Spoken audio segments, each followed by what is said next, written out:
मंगेतर की सहेली से आस की।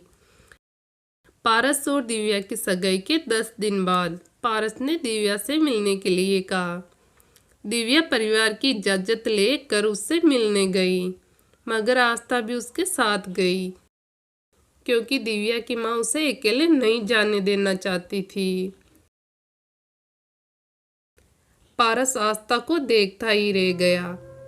दिव्या का गोरा रंग और आस्था का सांवला रंग, दिव्या का भरा भरा बदन और आस्था नॉर्मल सी मगर तीखे नैन नक्शे। पारस तो मानो आस्था में ही खो गया। दिव्या ने पारस को 2-3 बार पुकारा, तब जाकर जैसे उसे होश आया हो। आस्था बोली, हेलो जीजू। आस्था, प्लीज मुझे पारस कहो। पारस ने साफ साफ कह दिया, ओके पारस। इस तरह अक्सर पारस दिव्या को मिलने के लिए किसी रेस्टोरेंट या पार्क में बुलाता तो आस्था भी साथ होती।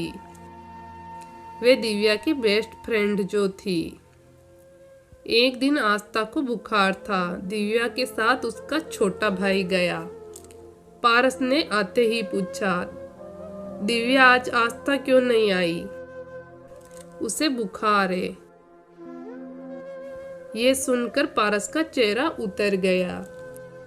उसे दिन पारस को दिव्या का साथ अच्छा नहीं लग रहा था। पारस रात भर सो नहीं पाया। उसे समझ नहीं आ रहा था कि ये क्यों हो रहा है। उसने महसूस किया कि शायद उसे आस्था से प्यार हो गया है। सुबह होते ही उसने दिव्या से आस्था का फोन नंबर ले लिया ताकि उसका हालचाल जान सके। हेलो, कैसी हो आस्था? मैं ठीक हूँ, मगर आप कौन हैं? आपके पास मेरा मोबाइल नंबर कैसे आया? एक ही सांस में बोल गई आस्था। अरे अरे, सांस तो लो, बताता हूँ। मैं पारस हूँ और दिव्या से मैंने तुम्हारा नंबर लिया है। इसके बाद वे दोनों बहुत देर तक बातें करते रहे। अब तो अक्सर पारस आस्था को फोन कर देता और दोनों घंटों बातें करते रहते। धीरे धीरे आस्था को भी पारस से लगाव सा महसूस हुआ, मगर वे उसकी बेस्ट फ्रेंड का मंगेतर है, ये सोचकर वे अपना कदम पीछे खींच लेती। एक दिन पारस, दिव्या और आस्था तीनों फिल्म देखने सिनेमाघर गए, तो पारस दिव्या के बजाय आस्था की साइड जाकर बैठ गया। ये देख उन दोनों को हैरानी हुई, तो पारस ने कहा, अरे दिव्या, हम दोनों तो सगाई करके सेफ हो गए, मगर आस्था तो अभी सिंगल है न। अगर कोई इसके साथ आकर बैठ जाए और बदतमीजी करे तो इसका ध्यान हमें ही रखना है न।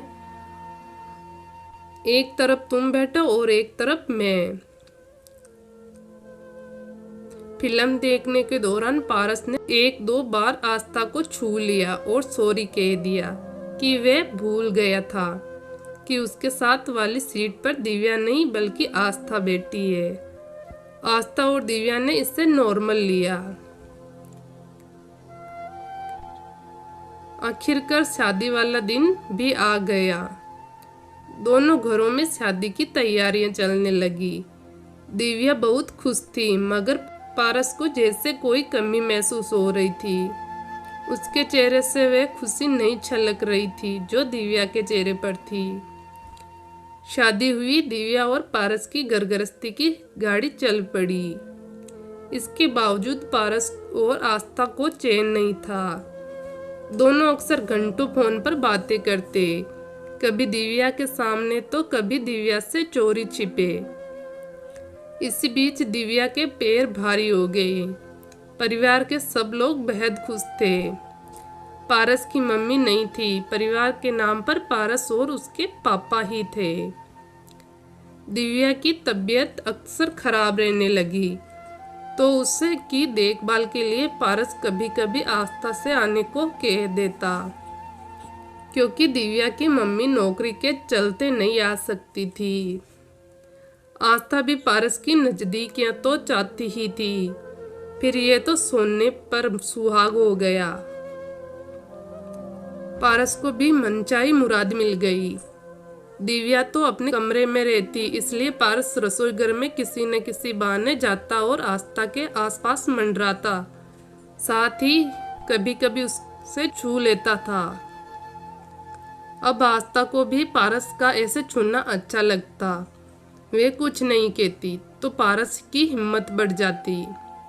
वे कभी उसे प्यारी साली कहता और कभी मेरी बीवी की जान तो मेरी भी जान हुई ने कहता। इसी बहाने कभी वह उसे अपनी बाहों में भी भर लेता था।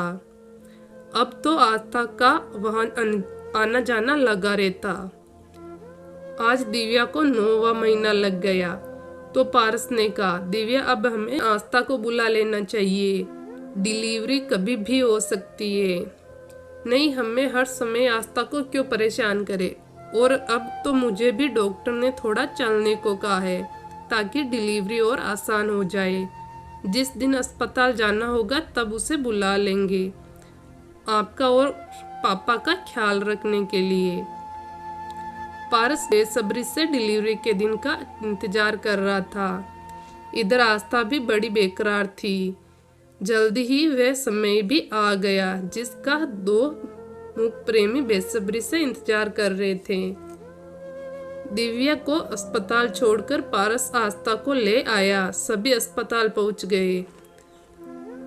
थोड़ी देर में डिलीवरी हो गई। नर्स ने बताया, बधाई हो, चांद सी बेटी आई है।